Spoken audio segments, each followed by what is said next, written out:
Stephen, Good afternoon, Dr. Conway. How are you? doing good. How about yourself? Can't complain. It's Friday. Yeah, been a busy week. Lots of good things happening.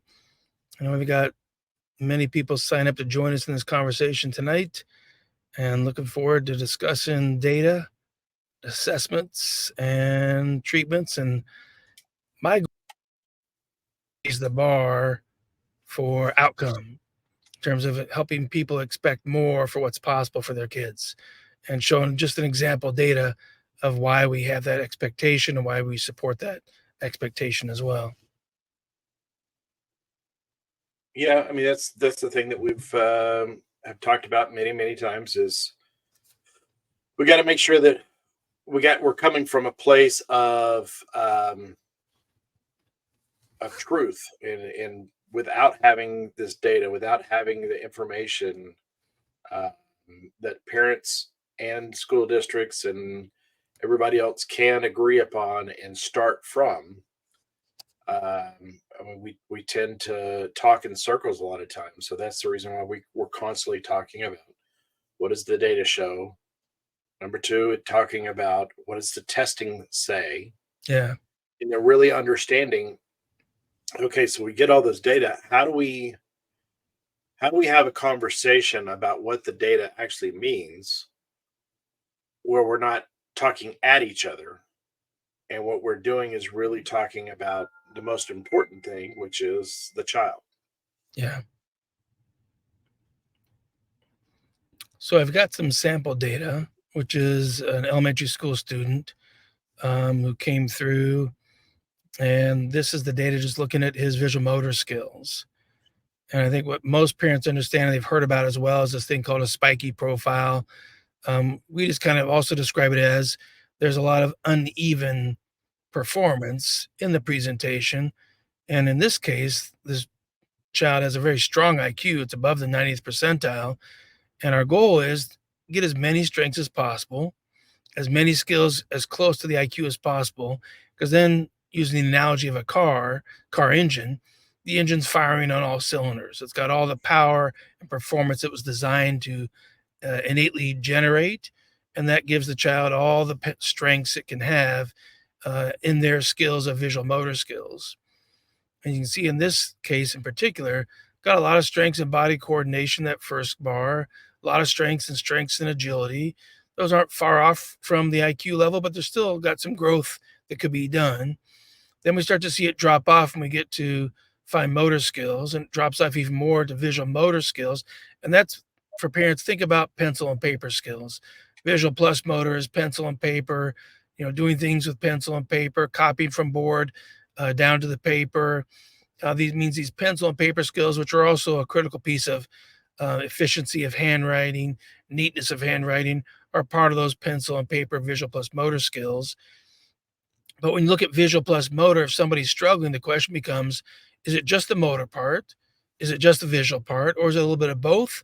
Or is it the integration of the both? And this testing helps us tease it apart, because the next bar over, we see visual perception. We see just by themselves, those visual skills are weak, even when there's not a motor response required. Just looking at some objects, making some decisions about the things you see with your eyes, that this student is struggling. When you look at just the motor skills, you see students also struggling when it's just motor skills that don't require visual processing, visual perception, visual memory. And when you look at the aggregate or the composite score together, that's where that visual perceptual quotient comes from. That's like 7 different visual perceptual skills averaged together. Those are all in the lower range of average, and certainly not anywhere close to that student's IQ skills. So then we're lastly looking at, okay, those first sets of skills also relate to your handwriting. And this student has handwriting in the average range, some other aspects of fine motor in the average range, and some aspects of gross motor are in the average range. And it's important to highlight that it's some aspects, because many times it's a puzzle to parents and to potentially other professionals as to how the student can do X but can't do Y, because they both look like motor skills, but there might be different degrees of efficiency or different degrees of proficiency required for one set of motor skills versus the other, even though the tests both call them, gross motor skills. So it's helpful to understand that when you have a range of testing, you can better delineate where those skills are. But in this case, we know that this child's going to struggle with some aspects of school just because of visual skills and motor skills and the challenges of visual plus motor skills together.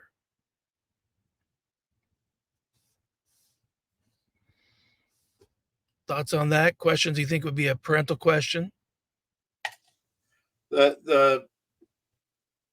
This is why I say that it's so important for us parents to understand what these tests actually mean and how they pertain to your child and their strengths and weaknesses, much like you were saying. But you don't necessarily hear about visual motor integration or visual perception or motor coordination to really do anything when it comes to reading. You don't think about those other pieces of therapy that needs to happen also, Right. and or could speed the process up to getting you back to bringing your weaknesses up to the same level as your strengths. Yeah. And many times what we're looking at with this type of data, this is an evaluation that's done by occupational therapists who are certified and expertly trained in what's called a sensory integration approach to understanding the sensory motor system's development and its actual function. And we know that when you have weaker visual perceptual, visual motor and visual plus motor, those are going to have some potential impacts on learning sight words or being able to spell sight words or words that you have to memorize or be able to use it with other aspects of literacy skills that require those visual motor performance to be a part of the actual ability to do those skills. In the old days, we'd have like scantrons. You have to fill in the bubble sheet. And if you had trouble with your visual motor skills, you might lose your place on the bubble sheet and you're over in column B and you thought you're in column C and you thought you're bubbling in the answer that C is the answer, but you actually misperceived where your pencil and your paper are, and you filled in column B instead of C, and you got the answer wrong, not because you didn't know the information, but because your visual perceptual, visual motor skills led to you to make some mistakes that you didn't realize you were making. So for many parents that we've talked to about learning disabilities and sensory motor problems, it's eye-opening for them to understand that that language processor is right here on the left side of the brain, that temporal lobe, but right next to it, just above it a little bit, are visual motor skills, and it's the mouth, and then the hands, and then the arm, and then the trunk, and it just kind of goes up in a doll body shape of like a doll hanging down upside down, where the head's down here, and the more middle of the torso, and then the legs and the feet are all up here higher up. So to understand that those neighboring regions of the brain that are right by the language processing parts can also have some inefficiencies in their processing and can also contribute to some of the struggles or some of the difficulties that again affect their ability to perform at their potential in a school setting.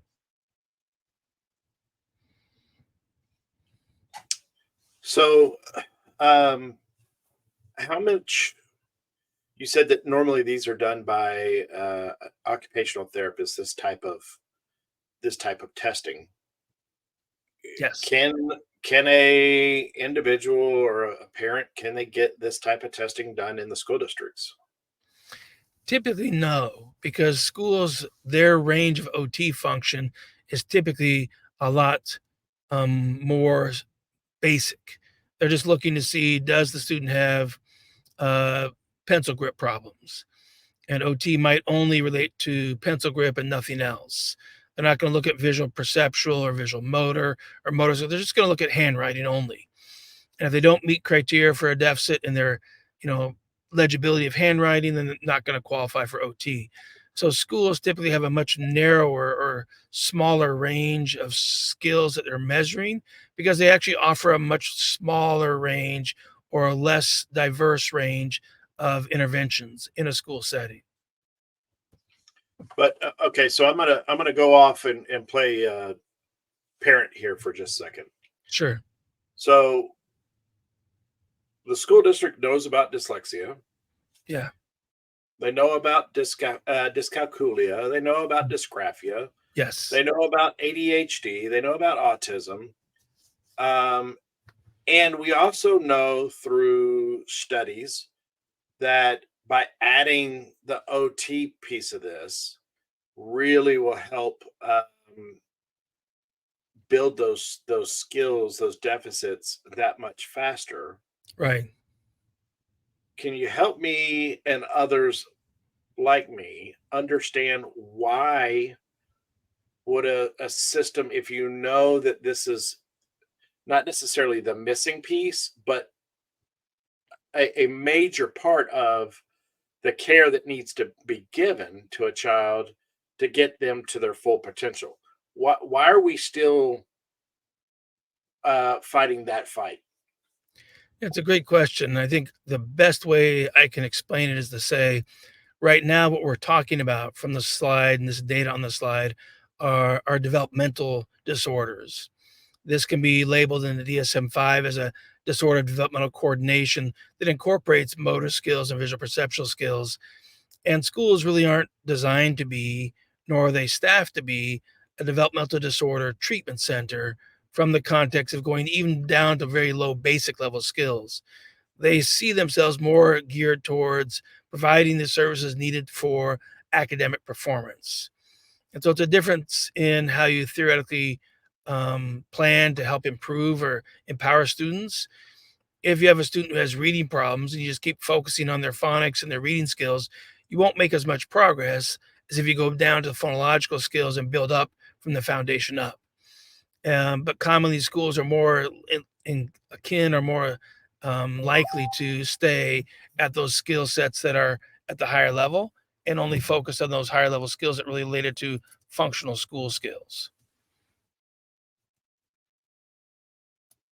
While that was a very um, good explanation, it's still, to the average person, doesn't make any sense Yeah, that if we know that if we're going to provide services in a educational environment yeah, for these deficits, you would think that you would use all available information in order to get that child where you think that they need to be. Well, you and the research and this and the studies show that you can get them. yeah, I mean, from a parent's perspective, from an advocate's perspective, I mean, it's just maddening that we don't get to, and or we don't push our um, ISDs, our education system, to get to that place. yeah. Yeah, it's almost like saying, well, there's two different ways to look at it. One would be if schools are using evidence-based programs, and let me clarify, Department of Education and many districts' definition of evidence-based is not the same as the definition used in the medical community. The definition in the medical community is evidence-based is a high caliber degree of scientific studies that compares one treatment to the other and requires a very lengthy, time consuming, and complicated research study where you compare treatment A with treatment B with treatment C.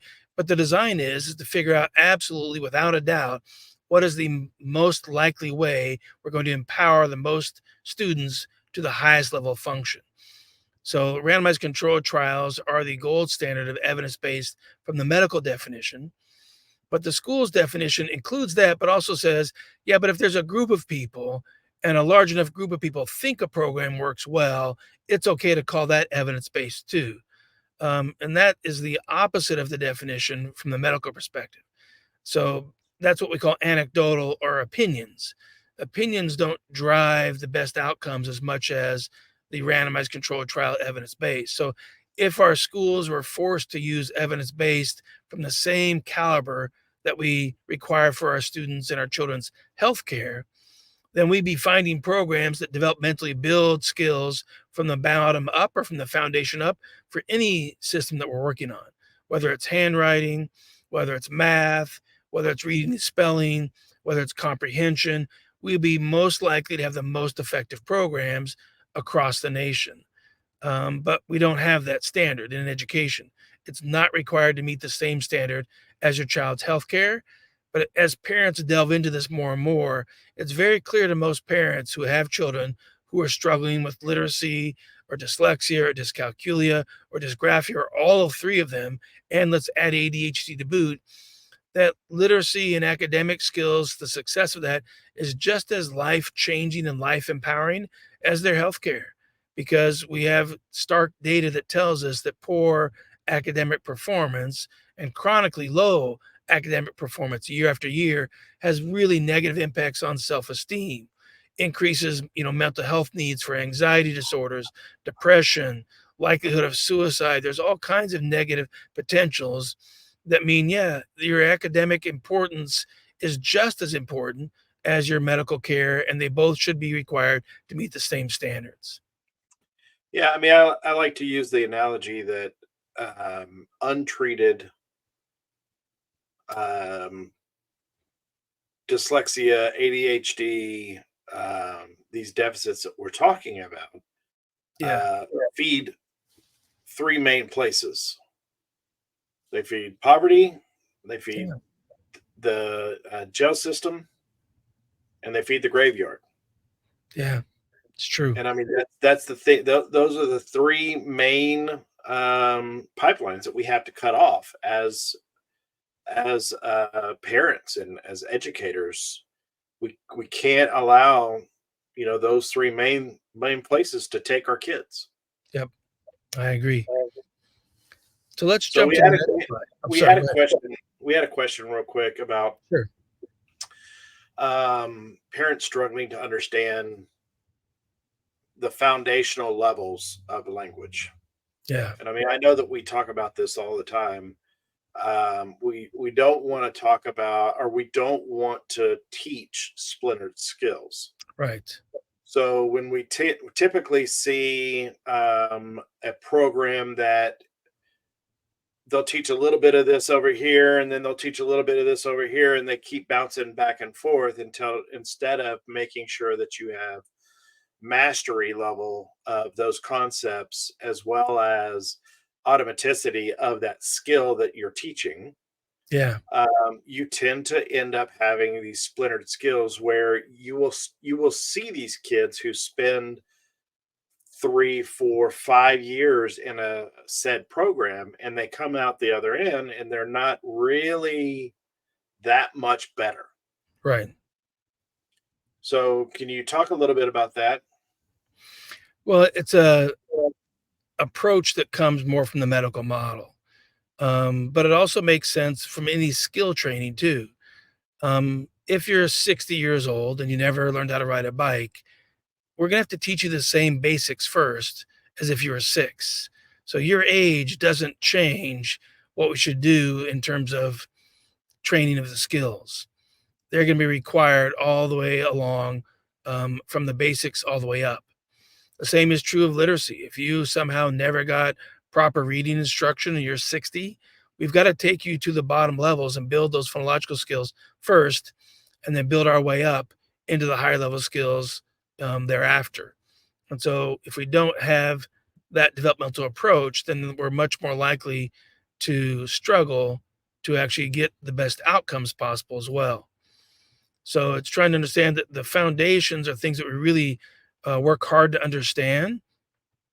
And we have more research showing that a developmental approach, meaning foundation first, first level second, and then the second level, and then the third level, that high developmental structured approach gives us the most chance for the largest gains with the longest term outcomes of positive benefits.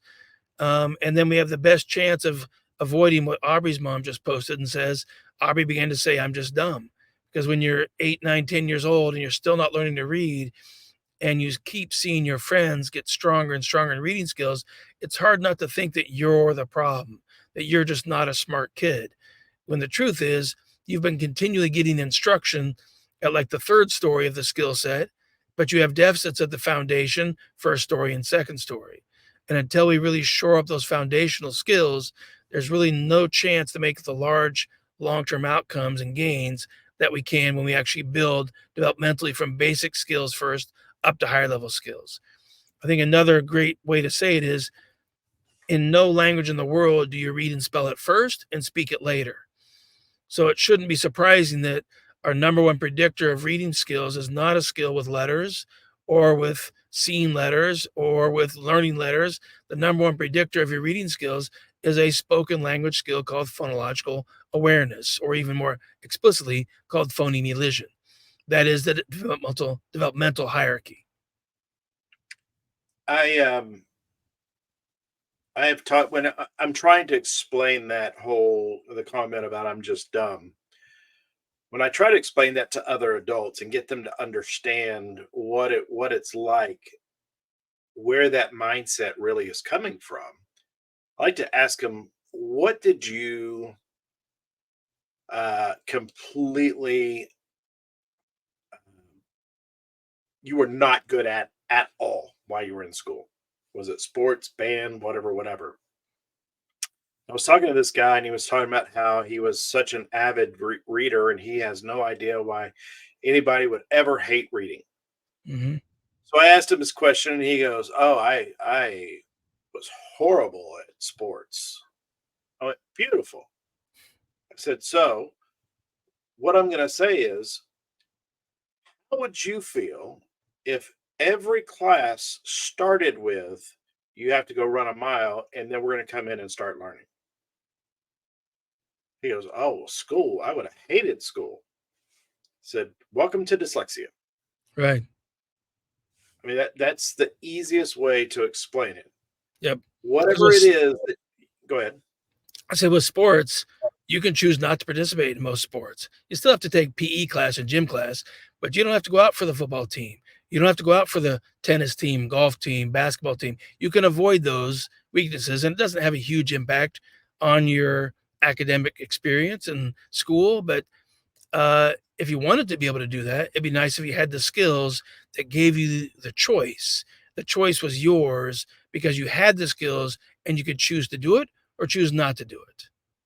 Yeah, but you also look at the kids that are not don't have the skills in sports, and they do the exact same thing with sports as people who have learning disabilities do in the classroom. They Right. avoid it like the plague. Yeah. They will be sick. They forgot their shorts. Oh, Yeah. I can't run today because I twisted my ankle. Whatever the excuse comes up, you flip that over to the classroom.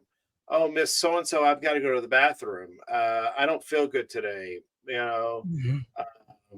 Whatever the scenario is, Right. it's the exact same avoidance behaviors. Yep. Absolutely. And let's jump to the language slide, Stephen. So we got a chance to kind of get through all these slides for this one student.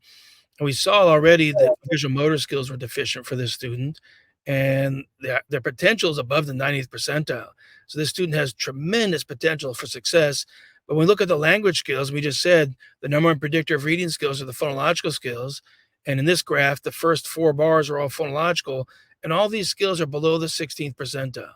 That means this kid has a whopping gap between his potential and his current level of processing. And by processing, I mean how the brain is perceiving the sounds in words, judging the sounds in words. And there's several explicit skills that everybody's brain needs. You need to be able to perceive the order of sounds, the number of sounds, and if the sounds are same or different. And then you also need to be able to perceive 5 types of changes, because these are the mistakes you can make when reading. These 5 things are the mistakes you can make when spelling. And these 5 things are the same mistakes you can make in spoken language, which means you can add a sound, you can omit a sound, you can repeat a sound, you can substitute one sound in place of another, or you can reverse 2 sounds. And these are all skills at spoken language. And this whole graph is just looking at spoken language skills.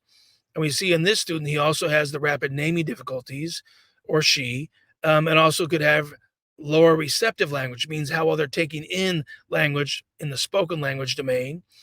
They're understanding, at about the 40th percentile. But again, this is a kid who's got potential to be comprehending and understanding above the 90th percentile. And then their ability to communicate is about the 55th percentile. So we've got some gaps in those foundational skills. So given the visual motor deficits and visual perceptual deficits and these language deficits, These are the two sets of foundational skills needed to perform academically. So it shouldn't be surprising when we jump to academics and we say, here's this kid's current academic skills, and this student's in the elementary grades, is already diagnosed with learning disabilities, has already had years of remedial efforts, and we see their ability to sound out words is basically at about the first percentile. Their word reading, which is just sight word skills, is like about the fifth percentile. They're not learning any words despite all kinds of phonics programs and structured literacy programs that include phonics. And they're not really building their literacy skills. And each year, the family keeps doing a repeat assessment with a psychologist. And each year, the psychologist says, well, let's try something different. Let's try this other program. And so the child is being put through numerous attempts at maybe this will work, maybe that'll work, and basically just randomly trying stuff. And we see spelling skills are almost non-existent. And paragraph reading, which is that oral reading index, when they have to be accurate and fluent and answer questions, is really low. But ironically, this boy or this girl is better at spelling words that are irregular, nonsense words, than they are at spelling the sight words. And that really points out a really key piece as to why that OT slide was important for this student, is we saw from the OT skills that this student struggled with any type of visual perceptual task, no matter what the visual stimuli were. So we shouldn't be surprised that they're struggling to memorize spellings of words that you cannot sound out. And then the last two graphs here are sentence combining, which is an expressive language skill, and sentence building, which is some higher level language skills. But overall, all the students' phonological and language skills are below the 50th percentile. So then, thinking about the visual motor skills and the oral reading index skills, and this kind of brings me back to a question that I've gotten asked not long ago, and it was around being blind and being dyslexic. And can you be blind and dyslexic? Well, by definition of dyslexia, it cannot be due to a neurological injury. And so neurological injury or neurological deficit, meaning you have to have vision, you have audition, you have all functional skills the brain has, but you're just not building the dyslexia or building the literacy skills. So by definition of how the DSM-5 gives the criteria that licensed professionals diagnose dyslexia, the answer is no, you can't be blind and have dyslexia. Oh, thank you for clearing that one up. All right, we got some more slides going here. This is this next slide. The joy. Oh, so we're gonna go this one. Okay. Yeah. Go ahead. So this one, now we're looking at the same student, and we're getting a wider range of skills that he was measured on for those visual motor skills. And we're looking at before in the blue bars and after an intensive intervention in the green bars to see, did we close the gaps? Are more of his skills closer or more of her skills closer to their IQ level? And the answer here is resoundingly yes. Many of these visual skills, visual motor skills, visual spatial skills are now above the 50th percentile, getting closer to the 90th percentile, and some of them are even above the 90th percentile, which means we're now really spot on with this student's IQ level. So we've strengthened some of those foundational skills that will be needed for the academic performance. And that's that developmental approach. And then when we look at the same growth, not on that one, but on this one, on the language skills, we did a same approach to say, let's strengthen the phonological skills. Let's strengthen the language processing skills. And here's a larger number of skills that this student had been measured on before intervention. And now we see these skills that were at the first or fifth or below the 15th percentile are at the 50th percentile or even above. Some are now at the 90th percentile. And in terms of his story memory or her story memory recall, those skills are now even above the 90th percentile. So again, we've got language skills much stronger. We have the visual and motor and visual motor skills much stronger. So then when we go to do intervention that's really targeting to get to building academic skills, it should not be a surprise that now we see academic skills starting to get much, much closer to this student's IQ level, which means sight word skills are now closer to the 50th percentile. Sight word efficiency, the next bar, is not there yet because that's how fast can they retrieve those words. And you get accuracy first, speed will come later on. And then we see ability to sound out words is stronger. That's that pseudo word reading. But that phonemic efficiency or phonemic EF, that's not as strong yet because, again, accuracy is trained first. Speed of performance comes later after much, much more practice. But now when we look across the board, across all these academic skills, spelling is getting stronger.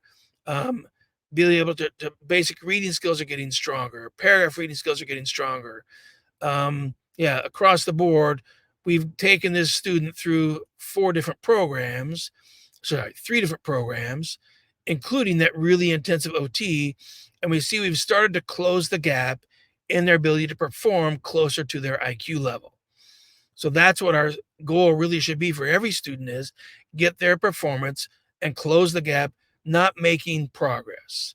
I commonly caution and counsel parents to say making progress is a not very effective way of saying we're not closing the gap, but we see some growth.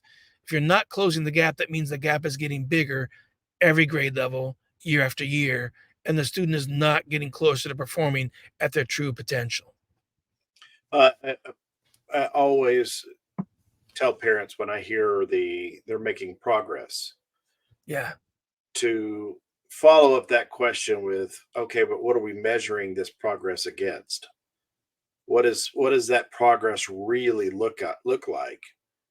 I'm not talking about moving, one point or 2 points.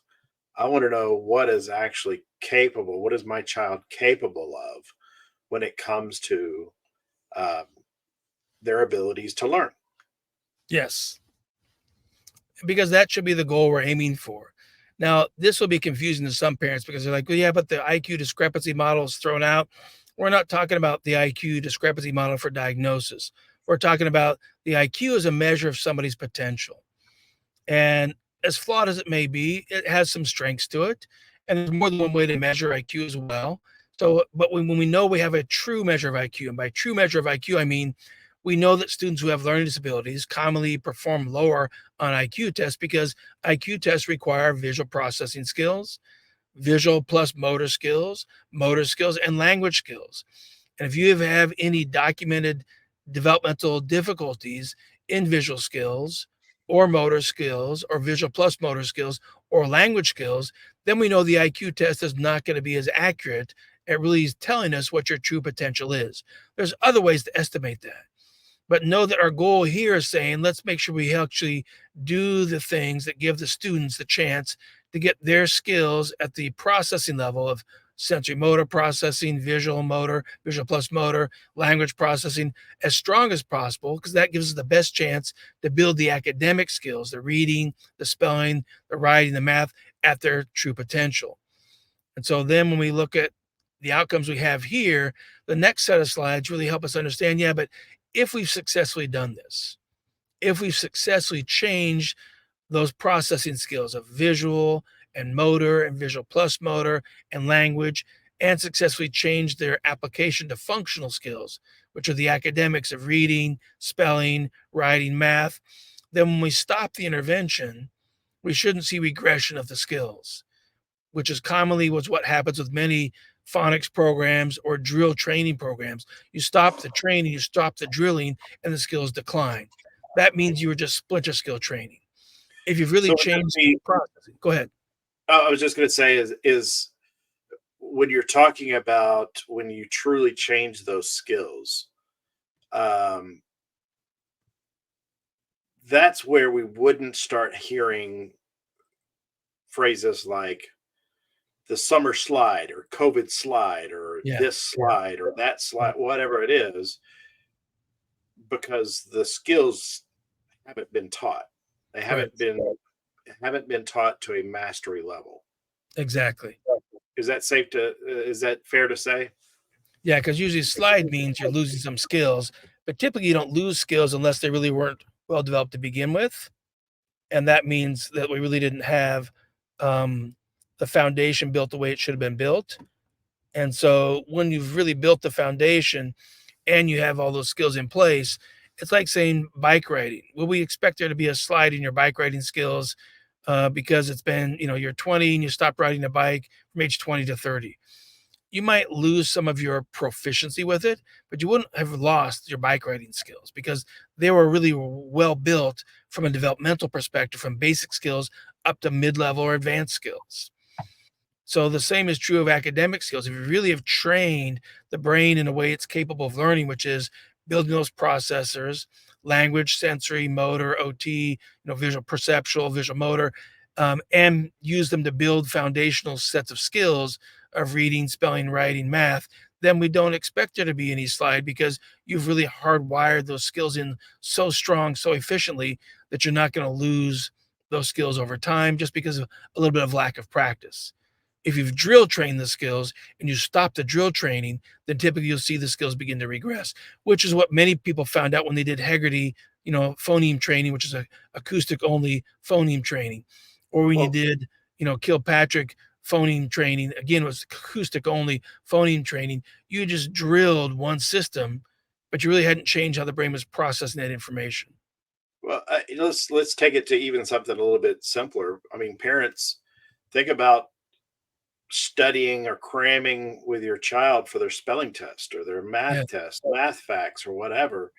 And you sit there and you go, I mean, I can vividly remember this with my mom going over the words or the times tables or whatever it was. And I mean, it would be going on for hours.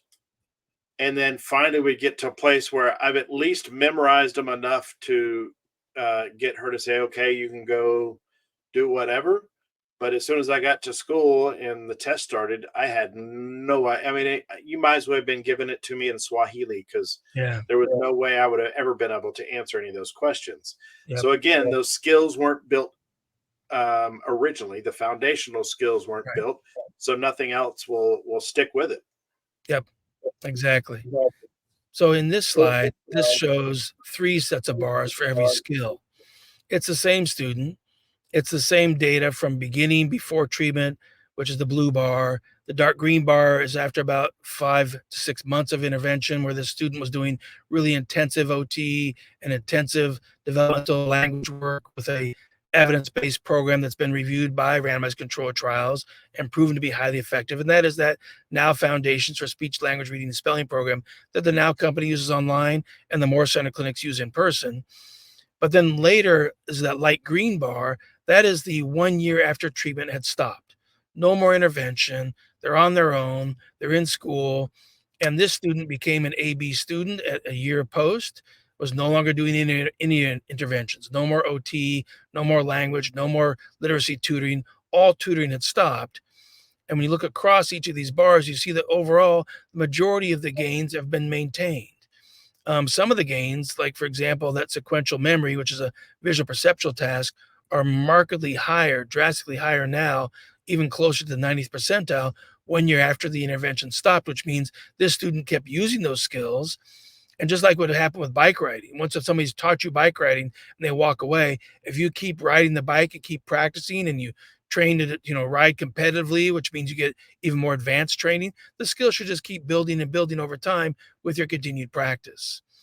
So what this example helps us highlight is when you've trained these skills in a developmental fashion with an evidence-based program that's been peer reviewed by randomized controlled trials, then we have the best chance to have not only the largest gains short term, but also the largest growth long term with no more interventions.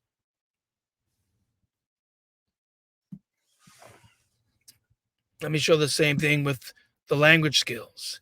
We saw in the beginning, elision was that phoneme skill that predicts your reading skills. We saw that his elision skills were down below the fifth percentile.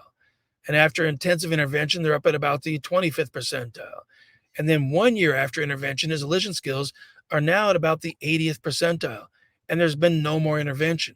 So it means that we've built those phonological skills strong enough that he's now using them or she's now using them in their daily function, their daily lifetime of language exposure, language environments, reading, spelling, speaking. And the skills are now continuing to get stronger and stronger because we took a developmental approach to rewire the neurology of how the brain typically builds phonological awareness, which is multisensory. And it's multisensory from a developmental model. So we call it neurodevelopmental multisensory, which means here's how the brain typically builds those skills.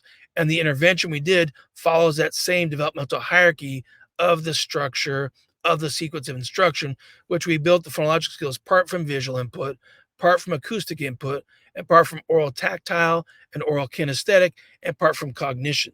So we used 5 systems together to build those skills, which developmental scientists tell us is what typically happens for kids who don't have literacy problems, who don't have dyslexia. And so when we scan across this student's language skills, we see, especially over here on the far right side of the graph, a lot of those light green bars are massively higher than they were when the treatment ended. And that means this boy or this girl's continue to use those skills over and over again because now they're just the way the brain is processing language. And so we shouldn't be surprised that when we actually look at their academic skills, we see the same thing happening with academic skills. Their pseudoword reading keeps getting stronger, and we're not doing any more training in pseudoword reading. The efficiency, that second set of bars, is now starting to get even stronger because the more he practices, the more she uses the skills, the stronger the skills become. Same thing with sight words, they're getting stronger.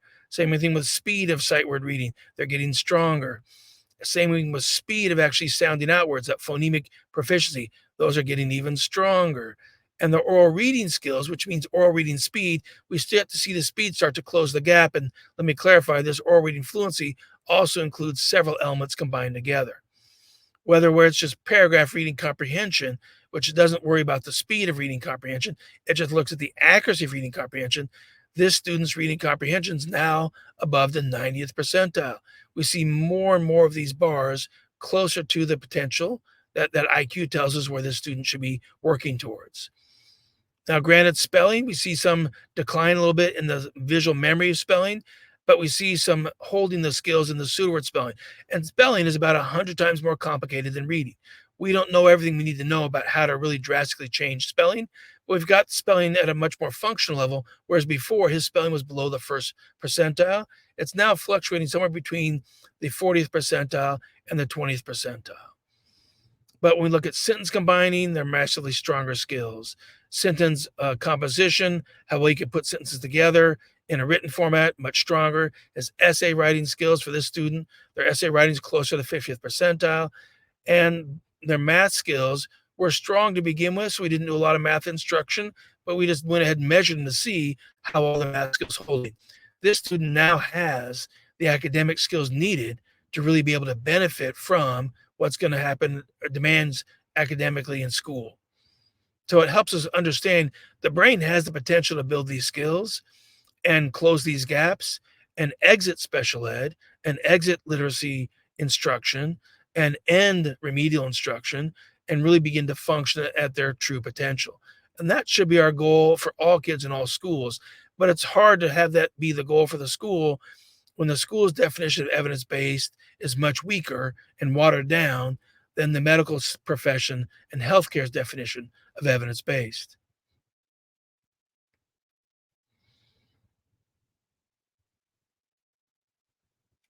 That bringing this information to the parents and getting them to understand that there's so many more things that we are working on and need to build, and it's not just phonics, it's Yeah, not just comprehension, or it's not fluency. It's there's so many other sub skills that we have to have right. in order for everything to work correctly. And I think it's very important for our parents to understand that there are all of these other things that we need to do along with the dyslexia remediation. And some kids have more deficits and some kids don't. Some kids just have the reading problem that meets the definition of dyslexia, and they don't have any of the visual processing problems. They don't have any of the fine motor problems. That's, count your blessings. There's one thing that you need to work on, and the other systems are there. They're ready to go. But there's a big difference between what's called the science of reading and evidence-based practice. The science of reading is not evidence-based practice. Evidence-based practice is actually measuring the effectiveness of programs. It's kind of like saying if we just said there's the science of antibiotics and there's certain chemicals that need to be in antibiotics, we're not actually going to test and see which antibiotic is most effective for which bacteria or which trouble, like ear infections versus strep throat versus some other type of infection.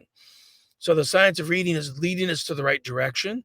It's looking for what are the foundational skills, but the science of reading needs to go further and say, yeah, and let's go to evidence-based programs as defined in the medical field, which means we've got randomized controlled trials that tell us which program is most likely to be most effective for which students, and that we have the biggest outcomes for the largest number of students. That should be the goal of all educational systems. And we're not there yet, but we're getting there. We're getting closer. And part of the reason for having these conversations on Facebook Live is to actually bring this information to challenge where we're currently at and say, yeah, but what if we could do better? What if we can actually raise even better skills even more quickly? Many parents find it hard to believe that we have studies that show we can take students from the 5th percentile to the 45th percentile in reading in just 8 weeks, just a dose of instruction. They don't even finish the instructional program, but we've got data from randomized controlled trials that says that is possible. And we want to try to push for that to get as many students the most efficient, most effective interventions as possible. And Stephen, you had a good comment too about, FIEs. If you get an evaluation from the school and you don't agree to it or agree with the findings, you've got the opportunity to go for, some people call it an IEE, some people call it an FIE, depends on the state, but it means an independent eval to say, yeah, but I think there's more to this picture than what their data measure, because schools may not typically do the most comprehensive assessments. Their assessments may be more basic and not really designed to find all the foundational deficits. They're really designed to decide, do you meet criteria, yes or no? And we'd rather not put too many students in those criteria because you might flood and overfill our special ed classrooms. And I mean, we've seen that throughout the country, where certain populations would be um, put into special education Mhm.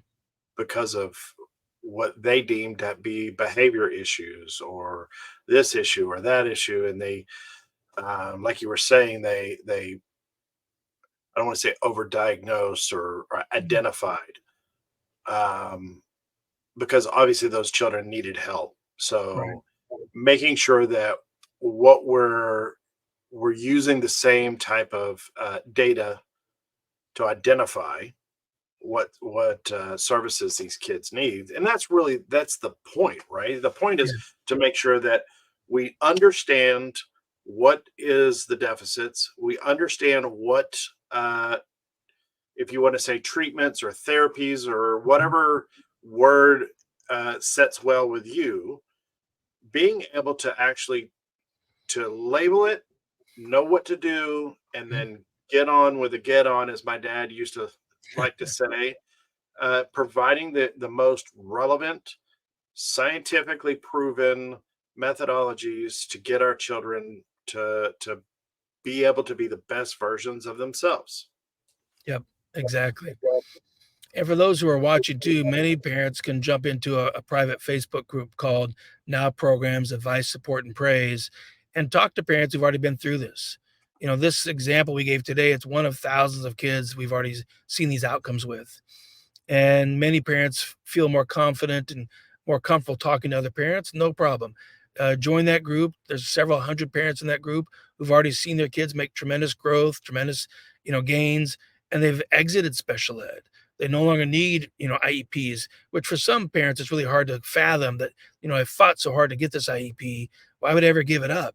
Well, because hopefully your kid doesn't need it any longer, that their performance is on par with their IQ level, and they've got the skills to be a C student, B student, A student, whatever their potential is. They have the skills to achieve that and just perform and enjoy regular school instruction without all the additional, baggage of tutoring and lessons and extra lessons and extra assessments and more, worries and concerns about you're not performing well enough. And that it's just really very powerful to hear from other families. So we encourage people to consider joining that Facebook group as well. That's that Now Programs Advice, Support, and Praise group, and talk to other parents yourself. Um, you can email us at info@nowprograms.com And we've got a team of 5 people who are happy to review your assessments and give you free consultation on what we see from your assessment data from a developmental perspective. Our goal is to empower parents with as much scientific knowledge as possible to help you find the best chance for the best outcomes for your student. Because this data that we looked at today shows, and thousands of other students' data show, we can close the gaps and we can get students performing at their full potential. And that's the number one best outcome possible.